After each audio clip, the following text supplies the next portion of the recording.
y es que si usted arrienda o alquila alguna vivienda, un departamento, algún lugar, y estas personas cometen algún ilícito, usted como arrendatario o persona que alquila este inmueble va a ser sancionado si se comprueba que se comete un ilícito dentro de su recinto, dentro de su vivienda, e incluso tiene la posibilidad de que le quiten este lugar. Así lo ha establecido el Poder Judicial, hay una normativa para ello, y vamos a hablar con el abogado especialista en estos temas, Luis Francisco Paz, que se encuentra con nosotros ya vía Zoom. Luis Francisco, ¿cómo estás? Buenas tardes. Buenas tardes, Omar, gracias.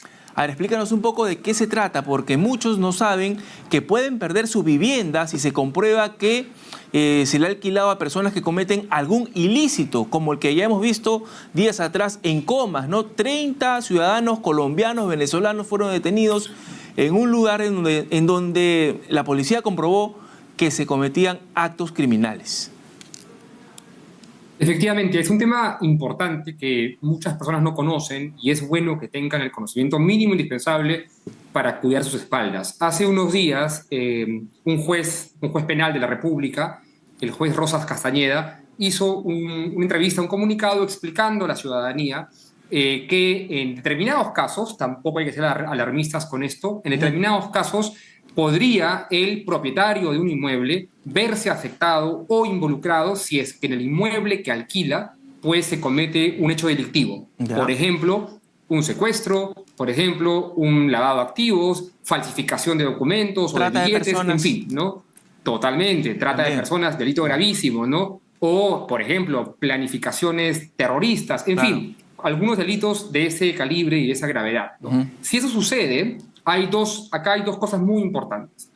Si el propietario tenía conocimiento de que el inmueble iba a ser destinado para ese fin delictivo, o si el propietario no tenía conocimiento Claro. de que se iba a utilizar el inmueble para esa finalidad. Y es una diferencia radicalmente importante, porque en el primer caso, cuando el propietario sí sabía, se puede probar, la fiscalía puede probar que tenía conocimiento el dueño del inmueble de que estaba alquilando para fines ilícitos, esa persona podrá verse, primero, involucrada en la persecución penal, ¿no? Según el nivel de autoría o de participación primaria o secundaria del delito, con una pena efectiva en la mayoría de los casos y con un decomiso de los bienes como una consecuencia derivada o accesoria al delito, porque él se ha prestado a que en su inmueble, ¿no?, se cometa un hecho punible. Es decir, le pueden quitar el inmueble.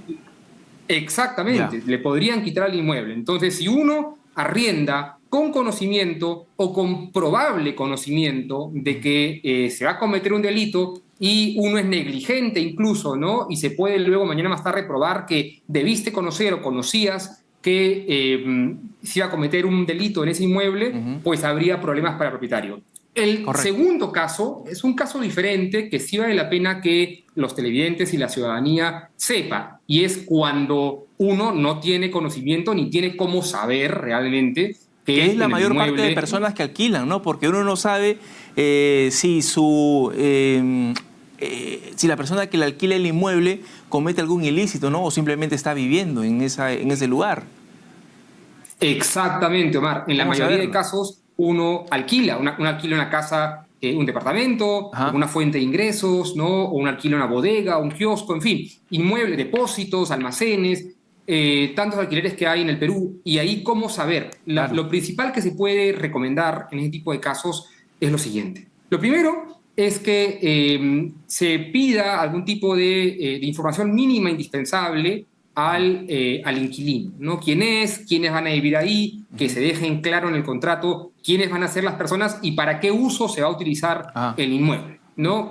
Sería la diligencia ordinaria que todo propietario debería tener. Y lo segundo es, en la medida de lo posible, ¿no?, pedir, ¿no?, si uno tiene suspicacias, si uno tiene sospechas, ¿no?, de que algo podría estar un poco raro, uno podría exigirle al perfil, al potencial inquilino, que pues le otorgue un certificado de antecedentes policiales o antecedentes penales, pero eso en casos raros, porque comenzaba la entrevista diciendo que no hay que ser alarmistas, evidentemente pedir certificados policiales y penales, eso encarece, ¿no? Encarece los trámites y encarece los contratos. Entonces, eso es muy residual solo para determinados casos, y ahí yo me atrevería a decir, Omar, que si uno ya tiene una desconfianza de para qué se va a utilizar el inmueble, mejor no arrendarlo, ¿no? Hay que tener cuidado también a quién se le arrienda un inmueble. Y una última recomendación, en este caso, Omar, sería que uno tenga una cláusula de supervisión. Este juez, el juez Rosas Castañeda, también lo recomendaba, ¿no? Y me parece acertada la recomendación, una cláusula de supervisión que es muy típica, ¿eh? Es muy típica en los arrendamientos decir que el propietario se reserva el derecho de poder hacer inspecciones paulatinas o periódicas en el departamento, semestralmente, almacén, a veces lo hacen 2 veces al año, ¿no? Que es lo normal. Es muy usual.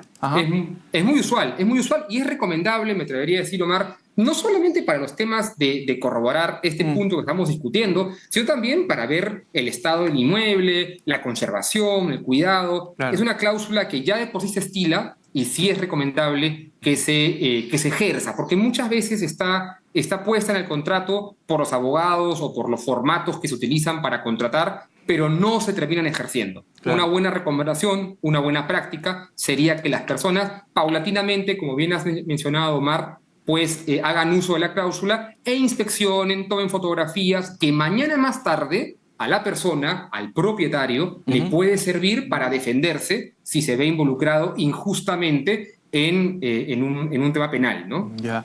¿Y qué pasa, Luis Francisco, si, por ejemplo, uno propietario de un departamento alquila a una persona, pero esta subarrenda a otros? Y ya estamos hablando de unas terceras personas. Totalmente, y es una muy buena pregunta. Es una muy buena pregunta, es algo muy recurrente. Aquí hay unos comentarios para hacer algunas precisiones. Lo primero es que, en principio, algo que todos los ciudadanos deben saber es que el subarrendamiento no está permitido salvo que el propietario lo haya autorizado. ¿De acuerdo? Si el propietario en el contrato ha autorizado el subarrendamiento, pues entonces se tratará de un subarrendamiento válido. ¿De acuerdo? Pero si es que no se ha autorizado el subarrendamiento en el contrato, entonces el inquilino estaría cometiendo una infracción contractual, estaría incumpliendo una obligación porque la ley establece lo que acabo de mencionar, que si no hay permiso de subarrendar, entonces el inquilino, el arrendatario, no puede subarrendar. Ese es el primer comentario que hay que tener en cuenta. Con lo cual, si eso sucede, si uno se entera que ha habido un subarrendamiento, lo primero que hay que hacer es tomar cartas en el asunto, ¿no? Y enviar una carta notarial, una comunicación acusando el incumplimiento suscitado por el inquilino, atribuyéndole responsabilidad por cualquier subarrendamiento que haya hecho, sin perjuicio de tomar las medidas del caso como penalidades o incluso resolverle el contrato, ¿no? Esa sería una consecuencia de subarrendar sin permiso. Pero si se ha llevado a cabo un subarrendamiento con la venia del propietario, ya sea porque se autorizó en el contrato o porque llegado el momento el inquilino va, toca la puerta y le pide permiso al dueño y el dueño acepta el subarrendamiento, tengamos mucho cuidado, ¿no? Porque la misma evaluación que se hizo para el inquilino hay que hacerla para el subarrendatario o para el subinquilino, ¿no? Ver de quién se trata, qué uso le va a dar, que suscriba algún tipo de documento, declaración jurada, para reforzar, ¿no? Las diligencias que el propietario debe tomar para evitar verse involucrado en hechos, ¿no? Nefastos o investigaciones policiales, investigaciones criminales, que independientemente de que uno al final salga airoso, no es simpático estar involucrado en ese tipo de casos, ¿no? Ahora, Luis Francisco, hay que dejar en claro además que no estamos estigmatizando colombianos o venezolanos como ocurre en Coma, sino peruanos también o cualquier otra nacionalidad, ¿no? Sino estamos hablando aquí de hechos ilícitos que se cometen en viviendas, como tú lo has mencionado, secuestro, trata, venta de drogas, en fin, una serie de actos criminales que uno no sabe o que el propietario no sabe que se están cometiendo en su inmueble, ¿no? Exactamente, es un muy buen punto el que mencionas, Omar. No se trata aquí de ciudadanías ni nacionalidades, sino que se trata de hechos objetivos, ¿no? Independientemente de la raza, religión o sexo o nacionalidad, que se está cometiendo en el inmueble, ¿no? Si uno tiene suspicacias, sospechas de que en el inmueble se está cometiendo un acto ilícito, hay que tomar cartas en el asunto. Uno no puede verse tentado por seguir lucrando, por seguir obteniendo una renta, a hacerse la vista porque gorda incluso le ofrecen con lo que más, está sucediendo. ¿no? Porque claro, Muchas los veces, ilícitos tienen grandes ganancias y, digamos, el alquiler está en 1.500, pero uno, como tiene ganancias de estas actividades delincuenciales, gana más, entonces le ofrece 2.000 soles y ya, pues el propietario acepta, ¿no?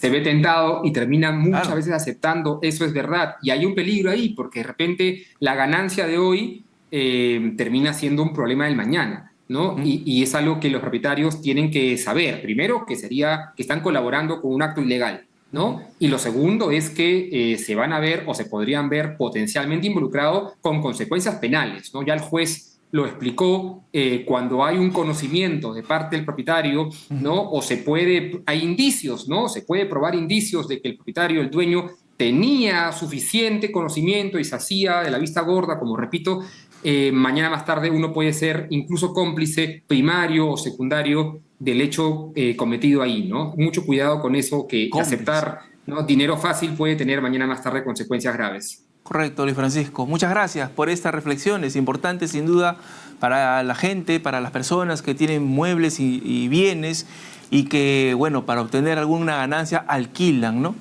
Muchas gracias, Luis Francisco. Totalmente. Gracias, Omar, a ti. Buenas tardes. 4 de la tarde con 34 minutos, amigos. Nos vamos a una breve pausa. Retornamos. Esto es Noticias Tarde.